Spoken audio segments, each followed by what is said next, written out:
Title suggestion: The hidden law of timing that built empires and why you're using it wrong. You are about to make a decision that your competitors, your rivals, and even your own ego are hoping you make. You feel the pressure to act, to push, to force your will upon the world because that is what we are taught success looks like. But 3,000 years ago, in a damp stone prison cell, a man named King once saw this coming. He realized a truth that would eventually topple a dynasty and build an empire that lasted 8 centuries. The truth is this: the most powerful people in history do not win by outworking their opponents. They win by becoming the center of gravity that the world is forced to orbit. The I Ching, the oldest of the Chinese classics, teaches that if you are currently struggling to make progress, it is not because you aren't working hard enough. It is because you are fighting against the grain of the universe itself. Today, we decode the 31st hexagram and the secret of influence, the art of knowing exactly when the world is ready for you to move, and more importantly, when it is not.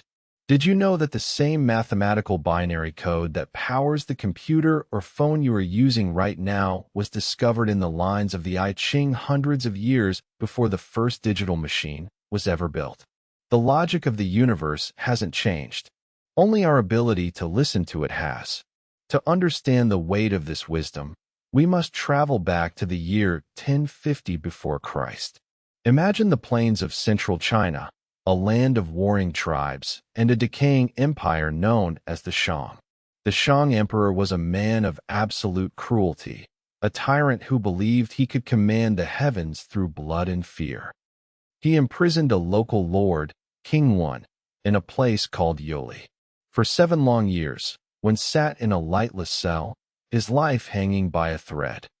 Most men would have spent that time plotting a bloody revenge or succumbing to despair. But One did something different. He took the ancient symbols of the 8 elements: heaven, earth, thunder, wind, water, fire, mountain, and lake, and he began to stack them. He observed the patterns of the clouds through his cell bars. He felt the shift in the seasons through the dampness of the floor. He realized that life is not a straight line toward a goal, but a series of overlapping cycles. He mapped 64 distinct moments in time, 64 hexagrams, that represent every possible situation a human being can face. When King Wen was finally released, he didn't raise an army immediately. He waited. He waited for the exact moment when the Shang Empire's own corruption would make it collapse from within. He applied the principle of Xian, mutual attraction. He made his own kingdom so stable, so just, and so attractive that the surrounding tribes defected to him without a single arrow being fired. This isn't just a story for history books. Think of the modern corporate landscape. We see companies like Intel or Nokia that once commanded the world, only to find themselves trapped in a cycle they couldn't read. They tried to force the old patterns onto a new world. Meanwhile, others wait in the shadows, like NVIDIA or OpenAI, waiting for the precise convergence of processing power and data before they strike. They aren't just lucky. They are aligned with the cycle. If you feel like you are banging your head against a wall in your career, your relationships, or your personal growth, you are likely in a waiting hexagram, but acting like you are in a revolution hexagram. The friction you feel is the I Ching telling you that your timing is off. The weight of history is not measured in years, but in the consequences of our choices. Every decision you make carries the ghost of King Wen's prison cell. It carries the wisdom of a man who realized that power is not found in the fist, but in the open hand. The I Ching is not a book of fortune-telling. It is a book of strategy. It is a mirror that shows you not what will happen, but who you need to be in this specific moment to ensure the best possible outcome. As we move into the core teachings of the 31st hexagram, I want you to strip away everything you think you know about hustle and grind. Those are the tools of the Shang, the tools of those who eventually fail. We are looking for the tools of the Zhou, the tools of the strategist who lasts for 1,000 years. The The first teaching of the oracle regarding influence is found in the structure of hexagram 31 itself. It is the image of a lake sitting atop a mountain. The lake on the mountain, the image of influence. Thus, the superior man encourages people to approach him by his readiness to receive them. Think about that image for a moment. A mountain is high, rigid, and strong. A lake is deep, flexible, and receptive. For a lake to exist on a mountain peak, there must be a hollow, a space. If the mountain were a jagged, solid spire, the water would simply run off. The I Ching is telling us that your ability to influence others is directly proportional to your ability to be empty. In modern terms, we call this market receptivity. Look at a company like Apple in its prime. They didn't shout at you to buy a phone. They created an aesthetic, a hollow space of design and simplicity, and the world rushed into it. They didn't push, they attracted. The actionable principle is this: to lead, you must first create a vacuum that others want to fill. If you are in a meeting and you are the one doing all the talking, you are the mountain without the lake. You are providing no space for influence to take hold. You are pushing energy out, which only creates resistance. The sage monk knows that the most influential person in the room is often the one who speaks last. By listening, you are emptying yourself, which creates a psychological vacuum in the other person. They feel a subconscious need to fill that silence, to move toward you, to seek your approval. Did you know that in hostage negotiations, the primary tool isn't persuasion, but active listening? By being the lake, the negotiator influences the mountain of the kidnapper to crumble and flow toward a resolution. You don't break the mountain. You wait for it to pour into you. The influence of the big toe, the influence of the calves, the influence of the thighs. The I Ching breaks down influence through the parts of the body. When the text speaks of the big toe, it is talking about the very beginning of an impulse. It says that if you act when the impulse is only in your toe, you are acting too early. You have the desire, but you don't have the momentum. How many times have you had a great idea and rushed to execute it the next morning, only to have it fizzle out in a week? That is the influence of the big toe. It is a movement that hasn't reached the heart or the head yet. It is this startup that launches without a prototype. It is the angry email sent in the first 10 seconds of a conflict. The I Ching warns us that acting on the first impulse is a sign of a weak strategist. Consider the modern example of Reed Hastings at Netflix. When he first had the idea for streaming, the big toe was twitching, but the internet speeds weren't there yet. The calves and the thighs of the infrastructure weren't ready. If he had pushed for full streaming in 1998, Netflix would be a forgotten footnote in business history. Instead, he used the DVD buy mail business as a holding pattern. He waited for the influence to move up the body of the industry. He waited for the moment when the thighs, the strength of the broadband movement, could support the weight of his vision. The actionable principle: never confuse a first impulse with a green light. Distinguish between the twitch of the toe and the stride of the legs. Wait for the momentum to become undeniable before you commit your resources. Influence in the heart. Remorse disappears. If a man is agitated in mind, and his thoughts go hither and thither, only those friends on whom he fixes his conscious thoughts will follow. This is perhaps the most profound warning in the book. If your influence comes only from your conscious thoughts, meaning your ego, your logic, your manipulation, then your influence is limited. You will only be able to move a few people, and only for a short time. True influence, the kind that changes the world, comes from a place of non-agitation. It comes from the heart. When you are desperate for a sale, or desperate for a promotion, or desperate for someone to like you, you are hither and thither. Your energy is scattered. People can sense that desperation. It is a repellent. It is the opposite of the lake on the mountain. Think of a leader like Nelson Mandela.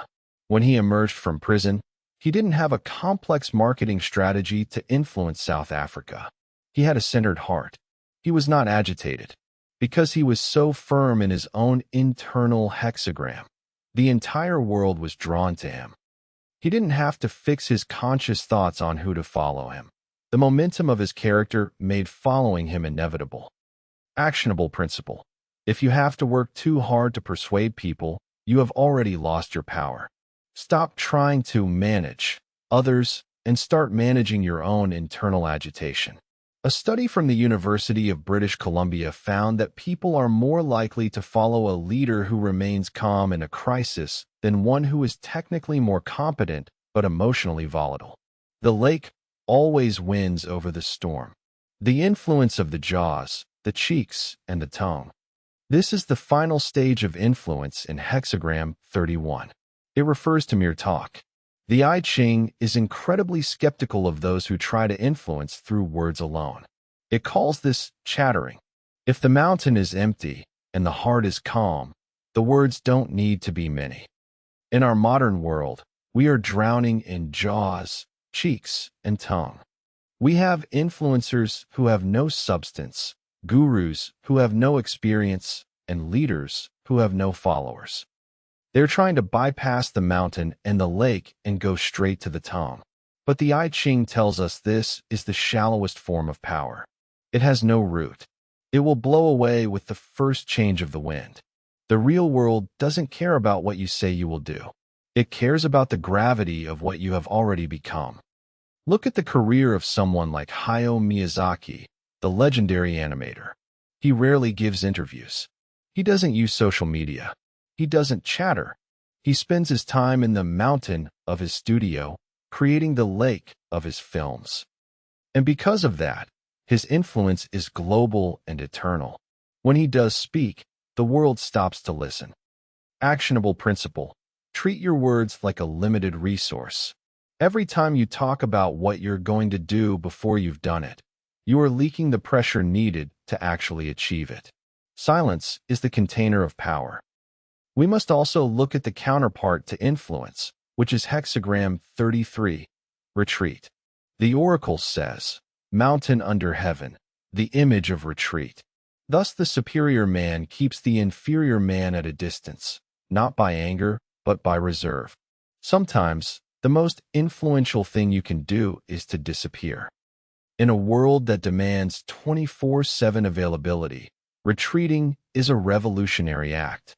It is a pattern interrupt for your entire life. When you retreat, you are not giving up. You are moving under heaven. You are placing yourself in a position where the inferior forces, the petty dramas, the urgent but unimportant tasks, the toxic people, cannot reach you. In 1997, Steve Jobs returned to Apple, but he didn't immediately launch 10 new products. He did the opposite. He retreated. He cut 70% of the product line. He withdrew from markets. He became reserved. This retreat allowed the company to regain its mountain status. It allowed the energy to gather. If you are feeling overwhelmed, the ancient strategist within you isn't telling you to push harder. It is telling you to retreat, not out of fear, but out of sovereignty. Actionable principle. Identify the inferior things that are eating your time and energy, and instead of fighting them, simply withdraw your attention. Reserve is more powerful than anger. Finally, we look at hexagram 49, revolution. On your own day you are believed. Supreme success. Remorse disappears. There is a specific day, a specific moment, when revolution is possible. If you try to change things before that day, you are a rebel, and you will be crushed. If you try to change things after that day, you are a laggard, and you will be forgotten. But if you act on your own day, when the influence has moved from the toe, through the heart, and into the world, you will be believed without effort. This is the product-market fit of the soul. How do we apply this 3,000-year-old logic to your life this week? We don't want vague wisdom. We want results. The I Ching is a book of action. If you don't change your behavior, you haven't understood the text. Here are 3 specific, concrete protocols for the next 7 days to align yourself with the path of the ancient strategist. First, the empty cup audit. This week, identify one area of your life where you are trying to push influence, a project at work, a difficult person, or a goal you're struggling with. For the next 48 hours, stop pushing. Stop sending the follow-up emails. Stop offering your opinion. Stop trying to fix it. Instead, become the lake on the mountain. Go into every interaction regarding this topic and only ask questions. Your goal is to create a hollow space in the conversation. Notice how the other person reacts. Notice if the momentum of the situation begins to shift toward you once you stop fighting it. This is not passive, it is highly strategic. You are testing the receptivity of the environment. If the space you create isn't filled with something positive, you know that the timing for this endeavor is not yet right. Second, the 24-hour toe-to-heart buffer. We live in an impulse economy. We are encouraged to act on the big toe every second of the day.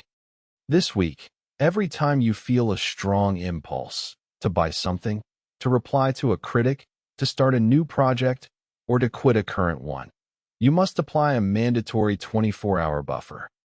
During those 24 hours, you must ask, is this movement only in my toe, or has it reached my heart? Write the impulse down in a notebook. Leave it. Come back the next day. If the agitation is gone, the impulse was inferior. If the conviction has grown stronger and calmer, the influence is superior.